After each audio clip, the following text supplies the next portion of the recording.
तर नमो टुरिझम सेंटरवरून सुद्धा राज ठाकरे यांनी आज हल्लाबोल केला।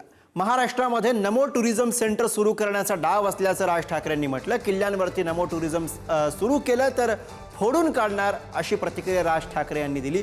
मला मुख्यमंत्री करा म्हणून किती लाचारी करायची असा सवाल करत त्यांनी एकनाथ शिंदे यांच्यावर टीका केली। राज ठाकरे यांनी उपमुख्यमंत्री एकनाथ शिंदे यांच्यावर निशाणा साधला। दरम्यान नरेंद्र मोदी यांच्या 75व्या वाढदिवसानिमित्त पर्यटन विभाग नमो पर्यटन केंद्र उभारणार आहे आणि ही केंद्र शिवनेरी, रायगड, राजगड इथं काढली जात आहेत आणि ज्या ठिकाणी फक्त आमच्या महाराजांचं नाव असलं पाहिजे तिथे नमो पर्यटन केंद्र उभारली जात आहेत। सत्ता असो वा नसो, जिथे हे पर्यटन केंद्र उभी राहतील तिथे फोडणार। मला मुख्यमंत्री करा म्हणून किती लाचारी करायची, मला समोर दिसेल ते मिळालं पाहिजे, ज्यांना खुश करायचे त्याला खुश करू।